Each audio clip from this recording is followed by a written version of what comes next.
Cher Baptiste, Bonjour Gabriel. tu es en pleine forme. Oui, toujours. Alors écoute, aujourd'hui j'ai envie qu'on commence notre discussion d'une autre façon et le faire avec un verset de la Bible puisque c'est une culture qui nous est commune. Exactement. Et je choisis ce verset qui me parle de Jésus qui dit, alors c'est rappelé dans plusieurs livres des évangiles, qui dit il est plus facile de voir la paille qu'il y a dans l'œil de son voisin que la poutre qu'il y a dans le sien. Et quand j'étais, on va dire, confessionnel et engagé, on m'avait toujours expliqué ce verset en disant que les gens sont hypocrites et qu'ils voient plus facilement ce qui ne va pas chez l'autre. Mais je pense qu'il y a une analyse plus profonde à faire de ce verset et qu'en fait, ce verset nous donne les linéaments du phénomène psychique dont nous avons déjà parlé, qui est le problème de projection. C'est-à-dire qu'on voit plus facilement ce qui ne va pas chez l'autre, alors qu'en fait, nous l'avons, nous, chez nous, en résonance et surtout de façon amplifiée. D'où la poutre, qui est plus importante que la paille qu'il y a dans l'œil de son voisin. Donc, ça, c'est un verset qui m'a parlé pendant longtemps. Et effectivement, alors on l'avait dit ensemble, la projection, c'est normal qu'on se construise en projection, mais qu'on ne reste pas dans la projection. Et aujourd'hui, j'ai envie de te parler, puisque tu es dans le management, d'une figure mythologique que tu connais bien, c'est Saturne, le dieu Saturne qu'on appelle en grec Chronos. Et Chronos, c'est comme tous les dieux, il a un pôle positif, un pôle négatif, il a un pôle lumineux et un pôle ténébreux, à l'image de nous-mêmes, puisque les dieux sont construits à l'image de nous-mêmes. Et Saturne, c'est une énergie qui nous anime tous les deux, et c'est l'énergie de celui qui a des idées, qui est intellectuel, qui aime bien creuser, qui aime bien étayer les choses, construire, distinguer, classer, catégoriser. C'est donc quelqu'un qui est très très bien irrigué au niveau du cerveau gauche, on va dire ça de façon rhétorique. Et en fait, le Saturnien, c'est quelqu'un qui aime bien poser des jalons, poser des valeurs, construire, étayer quelqu'un pour qu'il se verticalise de la terre au ciel. Et effectivement, un manager, c'est quelqu'un qui est pédagogue aussi, puisqu'il met les gens dans certains apprentissages quand ils sont en formation. Et c'est quelque chose qui doit t'animer certainement. Et ça, c'est une qualité que tu as, que j'ai, que nous avons, chacun dans nos applications différentes. Et ce que j'aimerais voir aujourd'hui, c'est le côté ténébreux de Saturne. Et effectivement, quand on ne canalise pas cette énergie de façon positive, on va le subir de façon négative. Et c'est pour ça que les gens ont souvent peur de Saturne. Au temps des Romains, on le voyait comme un dieu néfaste, comme quelqu'un qui nous fout un peu dans la merde. Et alors, le côté négatif de Saturne, c'est quoi? Quand on le vit mal, c'est que tu vas mettre les gens dans la contrainte. Tu vas leur donner des timings, des choses à faire, mais tu vas leur mettre la pression parce que tu es dans l'hyper-contrôle, tu as peur que les choses t'échappent. Et donc, tu veux absolument que tu ne délègues rien, tu veux absolument contrôler de A à Z la chaîne de production ou le projet. Et le problème, c'est que quand on est dans cet état d'esprit-là, eh bien, les gens ont l'impression d'étouffer. Ils ont l'impression qu'on ne leur fait pas confiance. Oui, complètement. Ils ont l'impression... Alors, ça, c'est déjà un aspect de la phase ténébreuse de Saturne qu'on peut avoir nous aussi si on se laisse déborder par notre ombre et qu'on ne la conscientise pas. Alors je ne sais pas comment toi tu as vécu cette énergie dans ton boulot, au sein d'expériences précises de management, d'accompagnement. Je ne sais pas comment ça peut rentrer en résonance. Ça résonne complètement, on va dire, chez moi et chez d'autres managers aujourd'hui qui managent les équipes que moi-même je manage. Donc je manage des managers d'équipe, donc je le vois aussi chez eux. Là, on va dire que par standardisation, le manager, c'est pas toujours le meilleur dans son métier, on va dire. On va pas dire que le meilleur commercial sera le meilleur manager. Et ça, je l'ai déjà expériencé, je l'ai déjà vécu.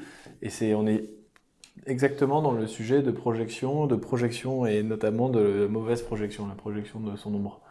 Puisque tout simplement, on apprend, on fait, on pense qu'on est bien irrigué du cerveau, on sait faire, on a des résultats, on se sent bon dans ce qu'on fait. Et la première chose, c'est qu'après, derrière, on veut transmettre à quelqu'un. C'est une valeur de pédagogie et on a envie de le faire. Donc on essaye de le faire. Mais à chaque fois qu'on va commencer à passer un peu plus à l'échelle et à manager 2, puis 3, puis 4, puis 5, puis 6 personnes qui vont devoir en fait être sous votre management, là on est dans une projection où à un moment donné, on estime que les gens vont comprendre ce que nous on sait faire. Nous on a réussi à le faire de manière un peu plus, on va dire, aisés parce qu'on est plus agile, parce qu'on va peut-être plus vite mentalement sur certains sujets, et on estime que les gens sont au même niveau que nous. Ou que les gens, sans parler de niveau, que les gens sont capables de comprendre aussi rapidement que nous. Parce que nous, on l'a fait. Donc en fait, le fait de l'avoir expériencé, on se dit, bah, tout de suite, on va se dire, ah ouais, cette personne-là n'avance pas aussi vite que moi j'avançais. Et on va aller voir la paille. Parce qu'en fait, la réalité, c'est que nous-mêmes, peut-être, on a fait 10 fois l'erreur avant de comprendre. Mais on ne l'a pas compris à ce moment-là. Et en fait, le premier état de management sur lequel aujourd'hui j'assois en fait, la manière dont je travaille avec les gens, c'est de regarder surtout comment moi j'ai fait les choses en allant plus loin, en me posant plus de questions, en essayant de dire comment est-ce que j'ai pu construire ça, comment est-ce que j'ai pu réussir un jour à faire ça, est-ce que je l'ai fait de manière innée, et dans ce cas-là peut-être c'est un coup de chance, et dans ce cas-là il faut savoir aussi projeter et dire que non, j'ai pas su le faire, j'ai eu de la chance. Et une autre chose, c'est qu'il ne faut pas avoir honte de se dire, non en fait j'ai fait 10 fois avant, mais bon, dans l'histoire que je raconte, en fait, il s'est passé qu'une seule fois. Et pour essayer de dire à la personne qu'on va manager qu'elle a le droit à l'échec. Et donc, en fait, lui laisser le temps déjà. Donc, moins mettre la pression. Et quand on est des gens habitués à avoir une façon de faire rapide, une façon de faire où on a l'impression de comprendre vite les choses, on estime que les gens en face de nous doivent être capables de le faire. Et c'est la pire des choses. On va arriver avec quelqu'un que s'il apprend par lui-même, il va pouvoir le comprendre 10 fois plus vite. Alors que si on lui dit il faut qu'il le fasse en X temps ou avec une pression supplémentaire, il ne va pas y arriver. Et c'est la même chose qui se serait passée pour nous-mêmes. Moi, je suis un créateur d'entreprise, donc j'ai toujours commencé sans avoir de manager. Mais si j'avais eu un manager d'entrée de jeu dans l'entreprise dans laquelle j'arrive, je suis pas sûr que je serais aussi bon que je le suis aujourd'hui. Donc moi, ma réflexion, c'est apprendre à laisser du temps aux gens, par exemple. Donc mettre moins la pression. Et je me rends compte que les gens apprennent plus vite que si je leur mets la pression. Il faut mettre les outils. Donc le phénomène de projection d'ombre aussi, c'est sur simplement une chose qui est claire, c'est quand on est tout seul, on a beaucoup d'énergie, on travaille pour nous-mêmes. Et ça, c'est l'énergie que l'on a. Quand on s'énerve, on est énervé que contre nous-mêmes. Et on est assez exigeant avec nous-mêmes. Et donc à un moment donné, ok. Par contre, à un moment donné, quand on ne maîtrise plus ce que l'on fait, parce qu'on a une équipe à manager, bah, comme on ne maîtrise plus, on a plutôt moins tendance à faire confiance. Par cette moins tendance à faire confiance, on est de plus en plus stressé. Et il suffit qu'à un moment donné, dans notre vie personnelle à côté, on ait un peu plus de fatigue qui émane de la vie personnelle, etc., ou qu'on dorme de moins en moins bien, qu'on se mette nous-mêmes plus la pression, on va redescendre la pression. Moi, j'ai vu mon phénomène d'ombre, c'est que j'ai appris à connaître les moments personnels de ma vie où, en fait, je suis le pur destructeur de valeur dans l'entreprise.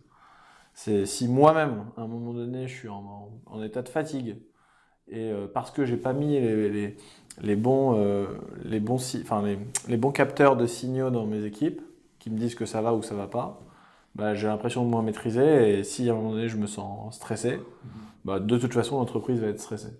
C'est ça. Quand je suis en état de fatigue, et c'est un exemple qui est frappant sur peut-être les 5-6 dernières années, quand on arrive en fin d'année, depuis 3 ans, je ne travaille plus du tout pareil que les 3 ans précédentes, sur les 6 dernières années. Les 3 années où j'ai commencé à travailler, c'était la pression de finir l'année à l'objectif. Et du coup, je me mettais énormément la pression. Et toute l'organisation qui était plus petite me suivait et avait le même niveau de pression. Et je suis plus endurant qu'eux, donc il y a des gens qui se sentaient très très très mal à la fin de l'année. Et je sais que j'étais à l'origine de ça, puisque je suis plutôt sur une position où je suis plutôt leader, tout le monde entend parler, tout le monde me suit, tout le monde m'écoute, etc. Donc je projette, il y a énormément de projections. Depuis que j'ai compris ça, j'arrive en fin d'année où je m'oblige à prendre une semaine de vacances, genre entre octobre et novembre, pour finir le mois de novembre et décembre où il y a beaucoup d'activités, avec une énergie positive. C'est-à-dire que avec la même pression de mon côté, j'ai appris à la garder pour moi et à ne transmettre que des émotions positives. C'est-à-dire arriver avec des petites attentions, avec que des messages positifs, et j'ai arrêté les phrases interro-négatives.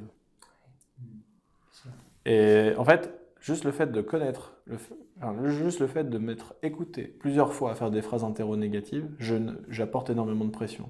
Le fait de me connaître et d'apprendre ça, j'ai pu aujourd'hui poser des questions ouvertes quand je cherche à avoir une information, et il n'y a plus du tout la même pression. Et j'ai des gens qui finissent une année d'une manière beaucoup plus apaisée. Donc je dirais le phénomène d'ombre, encore une fois, et dans le management, il est ultra présent. Les gens pensent que parce qu'ils savent faire, ils sauront donner et faire faire. Et en fait, la première fois, ils vont voir quelqu'un qu'ils encadrent, qui ne respecte pas, ne serait-ce qu'une chose que eux ils auraient fait. Bah, c'est la paille que l'on voit. Alors que nous, on l'a peut-être pas fait 10 fois, mais comme on sait que nous, on va y arriver, bah, c'est pas grave. Tout à fait. Donc le phénomène de management de projection et de projection d'ombre, il y a 2 sujets. C'est le manque de confiance dans les gens et en fait le manque, c'est c'est la perte de repères parce qu'on ne maîtrise plus ce que l'on ne fait plus nous-mêmes et donc ça a tendance à mettre la pression sur le manager et qui va redescendre tout de suite. Donc c'est le niveau d'énergie. Donc tout de suite c'est le manque de confiance et le manque de maîtrise qui va stresser la personne et qui va redescendre si c'est une personne qui est plutôt leader, charismatique, toute la pression sur son équipe. Alors j'ai quelque chose pour finir. Est-ce que dans la prédation de Saturne, c'est-à-dire que Saturne garde les enfants dans son ventre parce que en fait il a peur d'eux. Ouais. Il a peur que ses enfants le supplantent.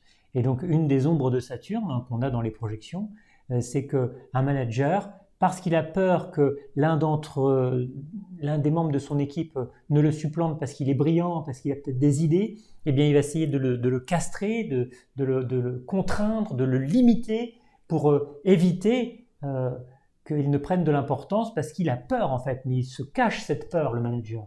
Et il va compenser cette peur en étant un manager autoritariste, dur, cassant, froid, distant. C'est la discussion que j'ai c'est des discussions que je connais et que j'ai eues parce que je coach des gens en dehors dans la vie personnelle et dans la vie professionnelle. J'ai pas beaucoup d'amis, on se voit et on se parle et je donne mes avis sur ces sujets, mais ce sujet-là en particulier, il est plus que vrai dans les organisations et en fait, il faut faire très très attention aux managers ou aux gens que vous choisissez qui encadrent des équipes. Et c'est pour ça que je dis que c'est pas le meilleur sur un sujet en tant qu'individu qui sera le meilleur manager d'un groupe. C'est certain. Et l'exemple qui est le plus frappant sur ça, c'est effectivement des gens qui ont peur de perdre leur poste. 2 options quand on est en train d'encadrer ce type d'organisation, c'est de casser les codes tout de suite sur ça, en disant en fait, plus il y a des gens qui sont bons et qui évoluent, plus il y a des opportunités qui se créent pour eux, sans qu'ils viennent entacher les opportunités du manager actuel. Bien sûr. Et donc, en fait, j'ai toujours eu la chance de travailler dans des organisations qui étaient en croissance ou qui étaient toujours en réorganisation. Donc, de toute façon, quand on arrive et qu'on explique clairement qu'il y a des trajectoires qui ne sont pas les unes à la place des autres et qu'il y aura toujours des trajectoires qui se créeront en fonction des initiatives qui sont prises, déjà on apaise l'organisation. C'est-à-dire qu'un manager ne devra plus penser qu'à faire monter la personne en autonomie et autres. Mais on arrive à toujours ce phénomène de prédation, puisque les gens en fait se comparent, ont des égos, etc. Et il faut le casser le plus vite possible. Comment est-ce que l'on fait ça ?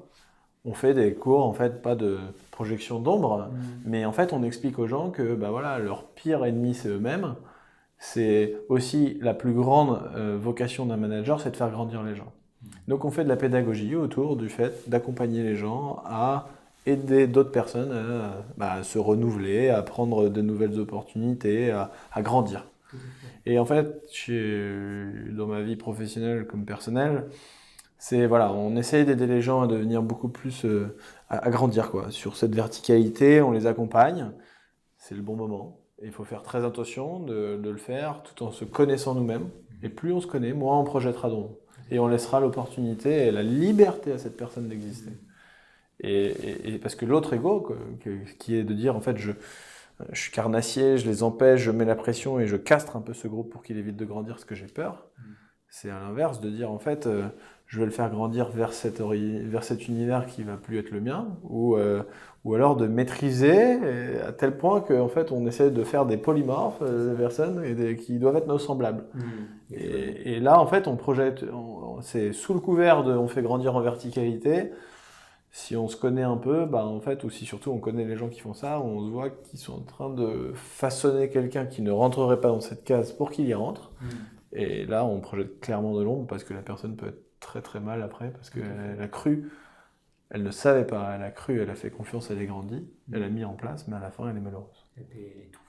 Elle étouffe et à la fin, il se passe des choses beaucoup plus graves. Ça ne s'accomplit pas, puis on rentre dans le conflit. Et là, de toute façon, à la fin, c'est un conflit. C'est pour ça que la plus grande chose concernant la projection d'ombre, je pense, c'est la liberté que l'on laisse à la personne en face. C'est ton dernier mot, ça. Ah, ouais, la liberté qu'on laisse. La liberté qu'on laisse à l'autre. C'est toujours, voilà, c'est donner des guidelines, des conseils et laisser le libre arbitre de la personne en face de soi. Tout à fait. Super, super. Bah écoute, on est content d'avoir pu discuter un peu à propos Ça pourrait durer des heures. de Saturne quand même, qui est une superbe énergie quand on la vit bien, et puis qui nous permet de nous construire en évitant de projeter nos trompes sur les autres. Ils ont la leur, c'est déjà pas mal. Hein. Baptiste, Merci Gabriel. merci à toi. C'était un plaisir. Partagez.